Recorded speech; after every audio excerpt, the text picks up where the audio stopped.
it going? Good, good, good. Good. Very excited to have a special guest here today, Mr. Marc Scott Zicree, aka Mr. Sci-fi. Indeed. Uh, you worked on so many iconic cartoons that I grew up on. The Real Ghostbusters, He-Man, Smurfs, the Hulk, Super Friends. Just keeps going. He-Man, all sorts of stuff. Yes, absolutely. I was the god of animation. Was there any kind of messages you were trying to impart in kids like me with some of those cartoons? Well, someone once asked me if I was writing for the kid in the audience, and I said, no, I'm writing for the kid in myself. And so the first thing was to come up with a story that I found entertaining and jokes that I found funny and go from there. And obviously my message throughout my entire career has been one of compassion and being a good person in this world and reaching out to others and not judging others by external factors and so forth, all the regular stuff that those of us who grew up with Star Trek, learned from that show. And I was writing animation. I was writing animation in my early 20s, and then jumped over to live action with Star Trek and DS9 and Babylon 5 and all that stuff. So, but no, it was great fun because back then, we're talking the late 1970s through the early 80s. It was a very small group of men and women who were writing all of the animated shows, and so whenever they were starting up a new show like Smurfs or He-Man, they'd bring us all in. We all had the same agent, a woman named Candy Montero, which sort of sounds like a Chicago gangster, but she was actually a wonderful agent and wonderful person, and they'd show us whatever materials they had. So if they had character sheets or whatever. In fact, I remember for Smurfs, they actually flew in the two creators of Smurfs, Peo and Delaport, to answer our questions because Smurfs was a Belgian property that was well known in Europe, but unknown here in the States. And so we got to ask a lot of questions. But we were all in our 20s and early 30s, and so it was a very ambitious and really good-natured group of people. We were all very supportive of each other. Many of us are still friends now, and it was a really fun time. That's great. I mean, your work still lives on because my son is almost 5 and a huge Ghostbusters fan. So we're starting to watch the cartoons now too. So yeah. Yeah, it was really fun because with Real Ghostbusters, the idea was the movie had come out. It had not been released on home video yet, so they actually sent us VHS tape of the movie so we could again watch it and gain all the details. And the whole idea was we're writing sequels to the movies. We're not writing down to the audience. We're not trying to simplify it. We just want to do something that really works. And so I wrote 4 of those episodes and really, really enjoyed writing them. They were great fun to write. Yeah, yeah. Well, they're great fun to watch too. So thank Thanks. you. You're welcome. Another one of your shows that I was a huge fan of. There's so many shows to pick from, but Sliders. Yeah, yeah. Yeah. That Um, was that was great too. It was, and one thing that the writing staffs that I was on back then were very small. So, for instance, we had a 22 episode order. It was the 4th season of Sliders. There were only 3 writers on the writing staff. Uh, and we would take freelance pitches every day. So we were going to hire 11, freelance slots and then write 11 ourselves. But we ended up writing page 1 rewrites on all the freelance ones as well because they didn't know the show the way we did because we were living it every day. And so 3 of us were basically writing 22 episodes of the show that year, and I was a writer producer on it. That was season 4, and we were tasked. The show moved back from Canada to Universal Studios here in LA, and we were tasked with getting the show to really live up to the wonderful premise. And so we just basically said, well, let's do original stories we've never seen before. Let's really exploit the possibility of this notion, which was so great. Each week a different parallel Earth, and we were all history buffs, and particularly Bill Dial, who came off WKRP in Cincinnati. He was a real history nut, and so we would say, well, how about this story? How about that story? Not the obvious ones, but just really interesting twists and turns. And then we would also play with the characters and what story would be very good to show different sides of them. And plus, I asked if I had access to all the props and costumes and sets ever built by Universal, because of course Rod Serling had done that at MGM with Twilight Zone, and I wrote the Twilight Zone companion.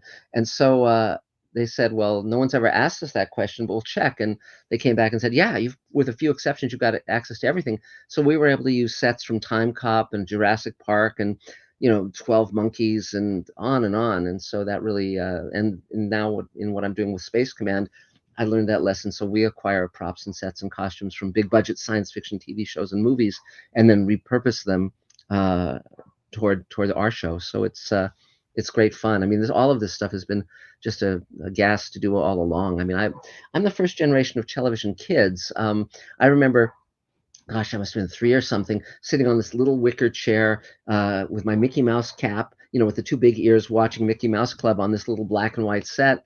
And so I was really the first generation of kids that grew up with all these great TV shows. And that I mean, Twilight Zone and Star Trek and Outer Limits are the reason I'm a writer today. And they were wonderful shows, and they still are. So Yeah, I'm right there with you. I mean, I grew up watching those with my grandfather. Yeah, yeah, because yeah, they're classic. They're timeless. yes.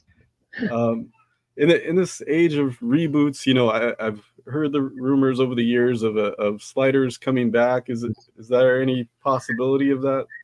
It would be Universal's decision, and I mean, I was talking to Jerry O'Connell not long ago. He was great to work with. He not only starred in the show, but he also directed one of my episodes, Slide Cage, and he was very, very skilled. And so he and I are always looking for ways to work together again. But and I may put him in one of the shows I'm doing now.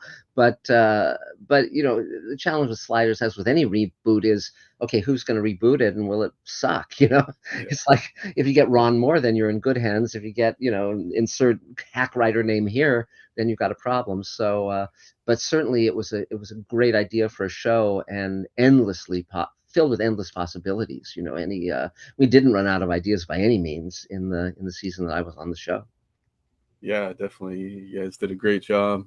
Thanks. Going back to the Twilight Zone companion, what are some of the most underrated episodes of the series? Ooh, that's an interesting question.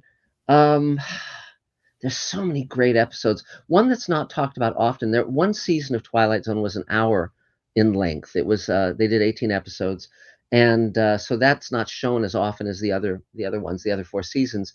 And there was a great episode that Rod Serling wrote called "On Thursday We Leave for Home," and it stars James Whitmore as it's about a ship that crashed on an alien planet, and James Whitmore has become the leader of this group of colonists and kept them alive for decades. And finally, a rescue ship comes, and he's not able to let go of being the leader, even though they're rescued. And it's about that issue of, can a man, will he be just destroyed by his own ego, or can he change with the times, change with the circumstances? And it's a gorgeous piece of writing, and just absolutely wonderful. James Whitmore is wonderful in it. He's in many, many other films and TV shows, including Them, which has the giant ants, and also he's in Shawshank Redemption as well, as an older man. So, but that's one of them. But you could go through any season of Twilight Zone, and 80-90% of them would be great episodes. There are fewer clunkers than classics by far. And so just almost any episode. I mean, we all know the classic ones, the Gremlin on the Wing, and there's a great episode called Eye of the Beholder, where a woman has her head wrapped in bandages and she's waiting to find out if the final surgery has made her look normal. But then there's lesser known ones, like Long Live Walter Jameson, which is written by Charles Beaumont. And it's about a man who's immortal, and the ramifications of that. And Kevin McCarthy from Invasion of the Body Snatchers stars in that, and again, terrific. And the makeup artist at MGM was a guy named William Tuttle, and he was the first makeup artist to win an Oscar for Seven Faces of Dr. Lao. And so the age makeup he did on Kevin McCarthy was just gorgeous, just wonderful. And but again, great actors, great directors, great writers, great musicians. I mean, the composers they had included Jerry Goldsmith and Bernard Herrmann. I mean, you can't get better than those guys.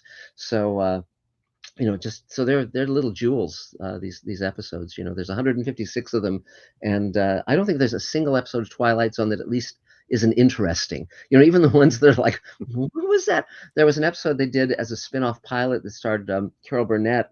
It was called Cavender's Coming, about a guardian angel, and they shot it to have a laugh track, and that's really weird for a Twilight Zone episode. But when we released it on the Blu-ray, because I produced the Blu-ray set, we had two versions, one with laugh track and one without. But the one without laugh track is equally weird because they're pausing, knowing there's going to be a laugh track. So they'll say a line, then they'll just kind of like, a second will go by and they're not doing anything, then they'll say the next line. So it's strange either way, but it has Carol Burnett before the Carol Burnett show, and she's wonderful. And Jesse White is the angel, and he's you might remember him from the movie Harvey, but he's again one of these character actors you see in everything.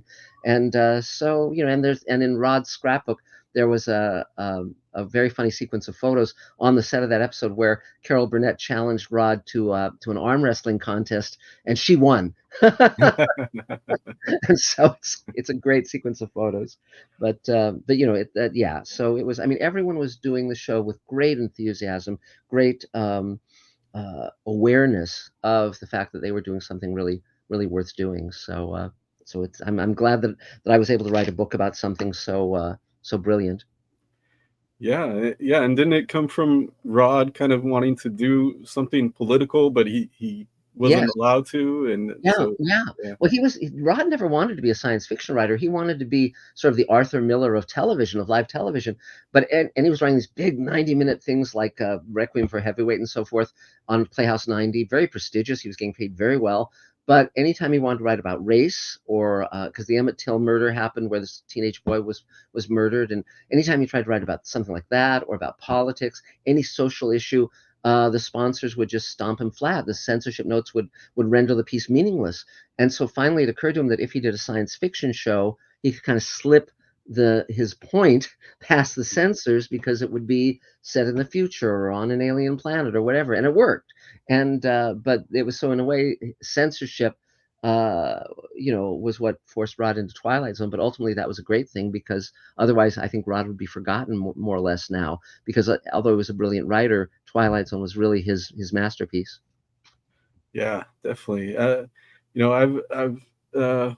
seen that you've said before that you've had some great mentors who are, great writers on other shows.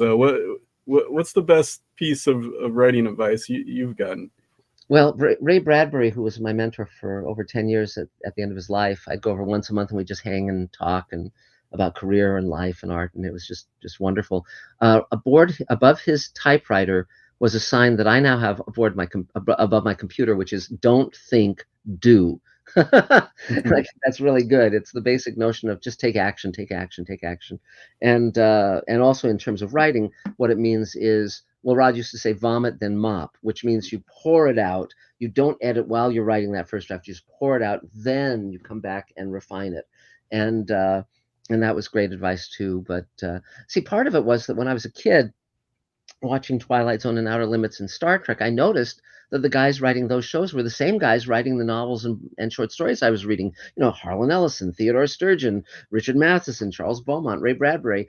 And so as soon as I was a teenager, I started going to science fiction conventions and seeking out these writers. So George Clayton Johnson and Richard Matheson and Harlan, all these great writers became friends and mentors. Theodore Sturgeon, the great Theodore Sturgeon, and so these were guys who could write novels, could write short stories, could write movies, could write TV shows, all superlatively.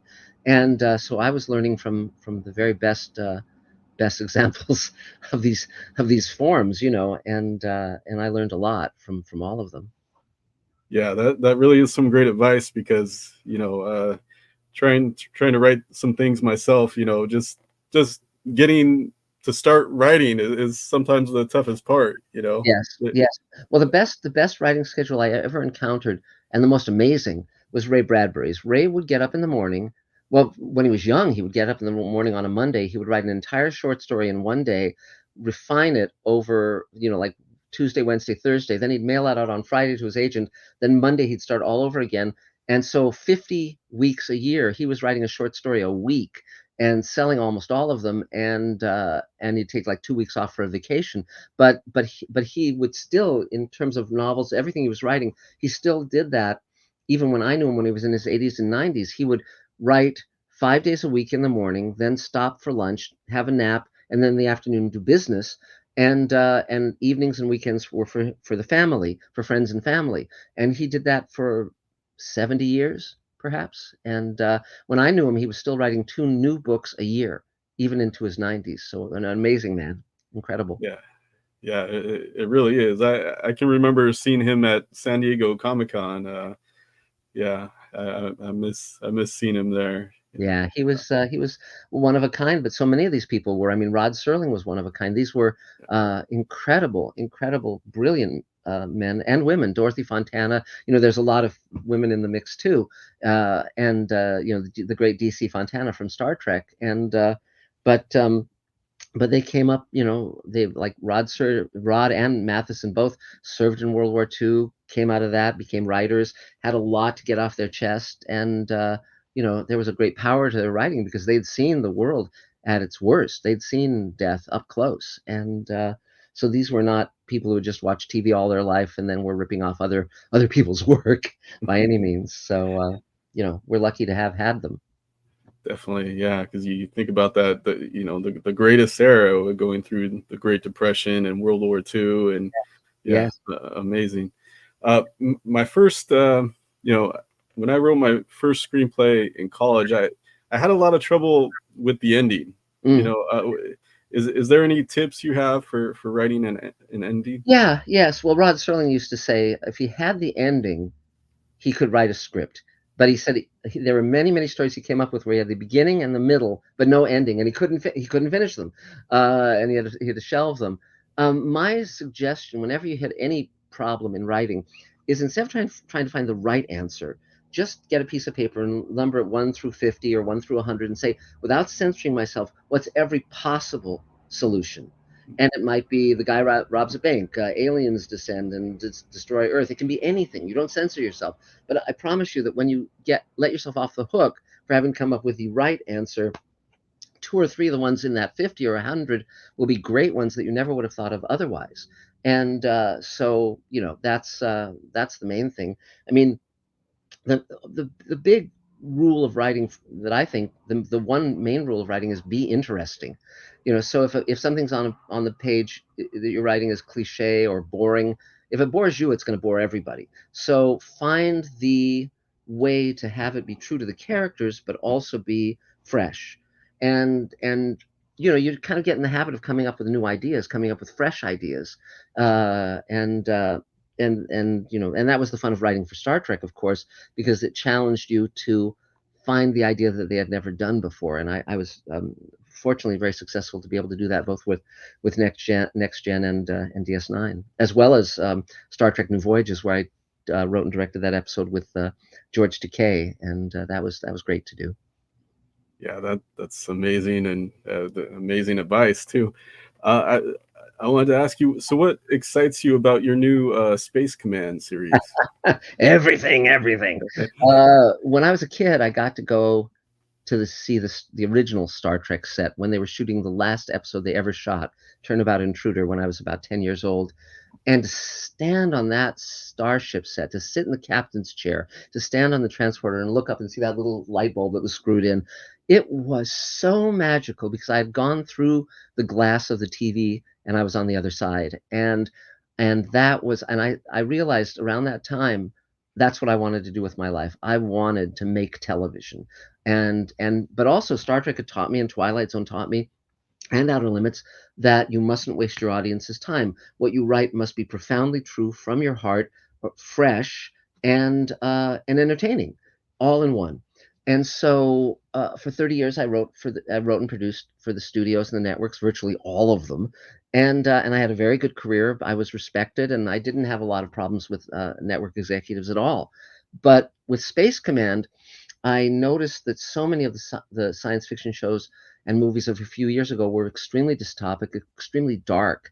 And I wanted to do something that would be inspiring, like the original Star Trek inspired me, that said we can reach across boundaries and barriers, we can create a future worth living in, but you can't be passive. You have to reach out with compassion, with empathy, and take action. And so I thought, and I run this roundtable of writers and directors and actors and producers that meets every Thursday via Zoom and in person here in LA at a restaurant called Denny's. And I've been running it every Thursday for 30 years. And it was just basically to create a supportive community in the entertainment industry. And we now have thousands of members around the world. And I'd been hearing about crowdfunding from some of these younger members of my little roundtable. And so I thought, well, gee, I've never raised money, but let's see if I can. And so I launched this campaign, and it was going to run for 2 months, and our target was $75,000. And I raised that in 3 days. And by the time the campaign ended, we'd raised $221,000. And that was enough for me to open Space Command Studios and start shooting the first 2 hours of Space Command.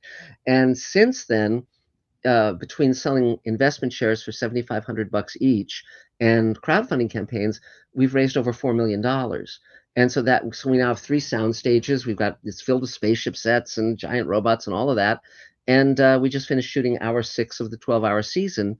And so the first 2 hours is available for rental and purchase on all the major platforms, and you can buy DVDs and Blu-rays of it. And we're going to within the year, I think we'll have the first box set ready with the first 6 hours of the show, plus a prequel animatic that combines the audio play and the graphic novel into an animated storyboard. And it's just very gratifying. It's great in every way. I write it and direct and produce it with my wife Elaine. We've been together for 48 years, and she's still the best part of every day. And I love working with her and being with her. And but also we get to work with these genius actors. Robert Picardo and Armin Shimmerman and James Hong and Bill Mumy and Mira Furlan and Doug Jones. It's just it doesn't get better than that. And the best thing is that I don't need approval from anybody. Elaine and I sit down, we write it, we shoot it. We can cast whoever we want, and it goes out to millions of people around the world. So this is the dream come true. It's total autonomy, which I very much love. And and it's so much fun because I get to design the arc of this show. I mean, all of it. It all just comes together, and it's very complex, but very, very fun. Very fun to have a VFX team and an editor working for me full time and all of that stuff. It's because in television, the end art form is not the script. If you're just a writer in television or a writer in film, you're only doing half the job. And the final product, the TV show, the movie, is the art form. And so if you should either be a writer, director, or a writer, producer, or ideally all three, writer, producer, director, like Elaine and myself. And because then you take responsibility. And that's where I'm happiest, because I don't have to have my ideas blunted by some executive saying, no, let's put this actor in your show who can't act. I don't have to worry about that. The latest teen heartthrob or whatever. So but it's wonderful. And I mean, even with Space Command, I could do something unheard of, which is for 2 of the lead actors, I had a worldwide talent search where anyone anywhere in the world could download the audition scenes, shoot their own video audition, and they would be seriously considered for 2 of the lead roles, not a walk-on, not a single line.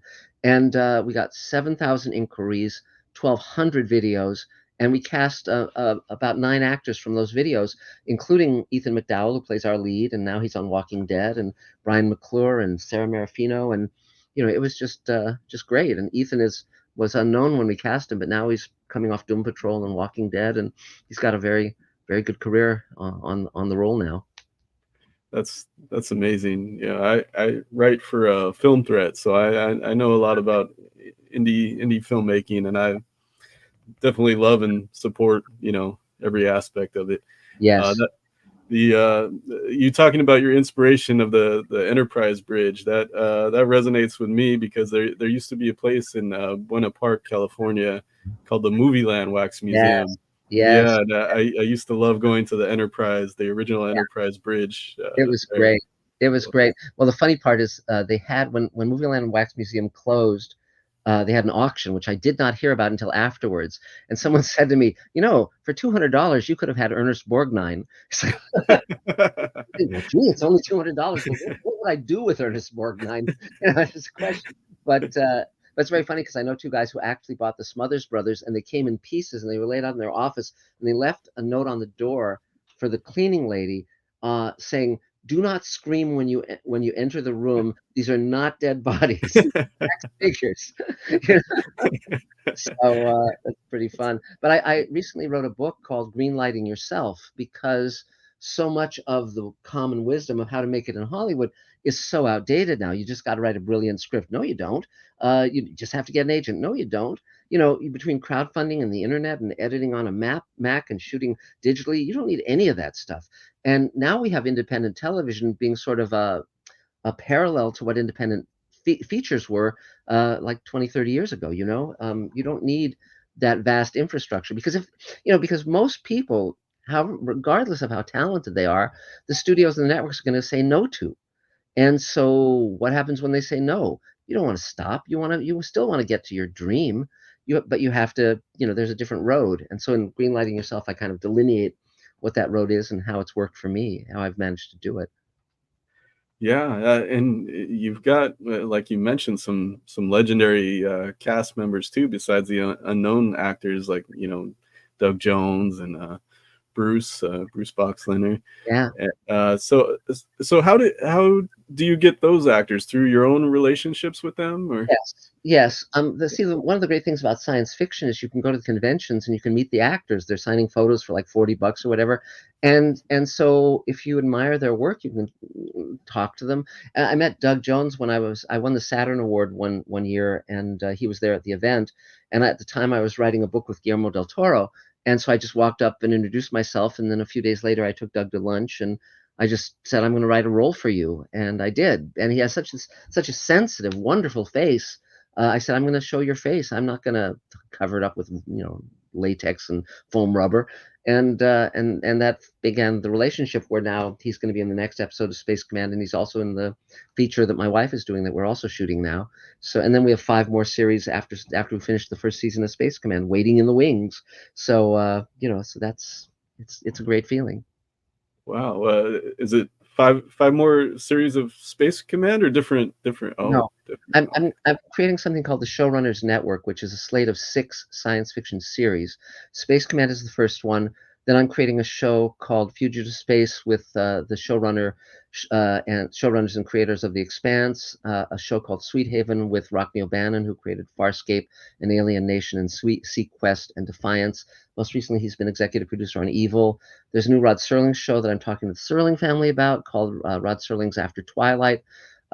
There's a show I'm going to do called Magic Time, which is based on the trilogy of novels I wrote, where all the machines in the world stop running and magic comes back and stuff like that. Just and because we have a studio, we have standing sets. I mean, it's not and as I say, with the actors now, I'll just call them and say, "Hey, you want to be in this?" It's like and sometimes if we're not sure, like for instance with Ethan McDowell, who's so wonderful in Space Command, I called him and I said, "Look, with Fugitive Space, it's a very different lead character. So why don't we just have you, read for it and let's see if it works? You can be that experimental, because we'll see." And Ethan may say, "Yeah, that doesn't work," or I might say, "Yeah, that's great, let's do it." And but it's that casual, and I love that. It's terrific. It's not. It truly is a collaborative art form, and we're all just kind of having fun with it. So which is great. Yeah, that sounds amazing. I also write for Friends of Comic Cons, and there's a fellow writer there, Michael Pia, who is an Expanse super fan. So he is going to be very happy to hear this news. Yes, yes. Well, but again, one of the reasons I created Space Command was because coming up in television, I would see brilliant writers like George R. R. Martin make these terrific pilots, and then they wouldn't get picked up. He made a pilot the same year as Sliders that was about characters sliding between parallel Earths. It was called Doorways. It was great. I like it better than Sliders, but it didn't get picked up. And I thought, well, I want to create a system where the writers get to say what gets made, not the networks, not the studios, because their goals are different from ours. Our goals are to create meaningful work. Their goals are to make money, and it's not. There's nothing wrong with that goal, but it's not the same as wanting to make work that will move people and inspire people and last and stand the test of time. So so it's so that's what I'm doing. I'm opening doors, not just for myself, but for others as well. Yeah, yeah, definitely, and I love that, and I have to say I love some of these lines from Space Command. I wrote them down here. Great. Uh, Soft lives make soft men, and soft men make soft choices. Yes, yes, And or there was I was a hero to the whole world, but to the brass I was a pain in the ass. yes, yes. Yeah. So Those are yeah, those are from Michael Harney, our dear friend who plays Ethan McDowell's dad in Space Command. You've seen him on Orange Is the New Black and Project Blue Book, lots of stuff. He's phenomenal. I love working with him. But go ahead, please. oh, I was just gonna say, like lines like that. Do those come natural to you, or is it also kind of learned through those? It's interesting because on Space Command, I'm sort of the lead dog, but Elaine and I, write and direct and produce together. So I might write a first draft, and then so for instance, the first line you read, actually Elaine came up with, the soft lives make soft men. The second line you quoted was by me, but often it's just complete merging. For instance, way back when, some years ago, we did a pilot with Tom Fontana, who created the TV show Oz, and he ran Homicide, and it starred my friend Armin Shimmerman as a crusading journalist. Well, on my Mr. Sci-Fi YouTube channel, I just put up that pilot. You can watch it because it didn't go to series, it didn't get picked up, but now I have a venue where my fans can and Armin's fans. Armin played Quark on Deep Space Nine and the principal on Buffy, and now you can see him in this cool new role. And the fun part is, even though we shot it years ago, we can revisit it if we want to make that show now. We can, so there's that. But yeah, when you write a line that really nails it, that really resonates, you generally know it, and you're trying to get into character. You're trying to feel the meat of that. And sometimes you write something and you don't know if it works, and you just say, well, let's have the actor take a run at it and see. There's a great monologue that Bob Picardo does about his wife dying, his character's wife dying, and I wrote that and I said, I may have to take this out, but let's let Bob take a run with it. And it's one of my favorite scenes in the whole episode because he's so phenomenal, and Doug is too in that scene. Doug Jones, he's listening to that, and so that's why I love working with brilliant actors. They bring you surprises, good surprises. Yeah, yeah. Speaking of working with people, you had Neil deGrasse Tyson. Yes, How was that experience? that was fun. That was unusual. I back then I was going to a gym. I have a trainer that I've had for physical trainer for over 30 years, and he looks great. And so one of the people who would also go to the gym same time as me was Brandon Braga, who was of course the executive producer from Star Trek and many other things. And at the time he was doing Cosmos, and Neil deGrasse Tyson was in town, and so he came to the gym. And I was trying to figure out something. So I walked up and I have a question for you. If you were going to bring something from outer space to Earth that would help turn around global warming, what would that be? What might that be? And he said, well, that's an interesting question. Let me think about it.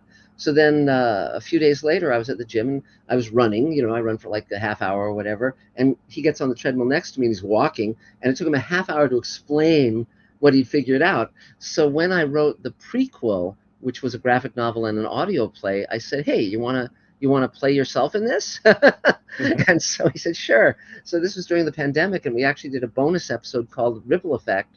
And we did one of our other friends is an interviewer from the BBC, and we worked up questions for her to ask him, and off we went, and he did a great job. So that it's that kind of serendipity. You just kind of you ask, and most of the time, whoever you ask will say yes. Yeah, yeah, that's great. I got to interview Neil once, and he seemed like he loves doing these kind of projects, and Yes. we had a laugh about his work on Scooby Doo, and Well, it's super fun. It's like Rod Serling would appear on talk shows and game shows. He was on an episode of the Jack Benny show. I mean, it's fun for all of these creative types to it's like play, and it's fun to show different sides of their personalities. Really really fun. yeah, yeah, definitely. So what's next for Space Command? Yay. Well, the Space Command is structured as 2 hour stories that can either be taken out, rolled out as features, and then they build a larger arc story over the 12 hours of the first season, or they can split down the middle as 12 episodes. So it's 6 2 hour stories, essentially. And so we've shot the first 2 hours. We finished the next 2 hours, we just finished shooting, and we did that bonus episode, Ripple Effect. So Forgiveness, we finished shooting, it's in post production. The next episode is called The Great Solar War. It's a big anti-war piece in the midst of a solar war, and so we've started shooting that one now. And then after that, we shoot Empire, and then after that, we shoot Mousetrap, and that finishes the season. And so a lot of great actors to come. Bob Picardo and Doug Jones and Bill Mumy are coming back, I think, and my Armin Shimmerman's going to be in episodes. We got Nichelle Nichols for the previous episode before she passed, and she was wonderful, of course. And J.G. Hertzler's in Space Command. My friend Christina Moses from A Million Little Things is going to be in Space Command. I've been looking for a role for Gigi Edgley and many, many others. A lot of actors now come up to me and express interest in being in the show, and I just want to give them something juicy. I don't just want to give them a line like, hit the afterburners, So, Yeah, it's all very exciting. I'm excited for this. Is there anything else you want to tease to? I mean, the main thing is if people, they can find my YouTube channel is Mr. Sci-fi, and on YouTube, Mr. SCI-FI, and that's where you can sort of get the latest and the greatest. But if you want to watch the first 2 hours of Space Command, you can find it on Amazon Prime. It's called Space Command Redemption, or on Google Play. And if you want to read about how to have a career in this industry, Greenlighting Yourself is on Amazon. You can just go and buy the book, and it will definitely cut years off your struggles. So that's the main stuff. As you can tell, I love doing this. And Jason, anytime you want to get a tour of the studio or be in the show, we can put you in a spacesuit. You're more than welcome. I would absolutely love that. I would absolutely love that, Mark. It's fun. It's way fun. It hey, it's a dream for Yeah, yeah. yeah. Let's Yeah. see. Well, anything else, Jason? I think it's been a wonderful conversation. It's been great talking with you. No, thank you very much, Mark. Um, yeah. So go see Space Command, and until next time. All right. Yeah. Thanks so much.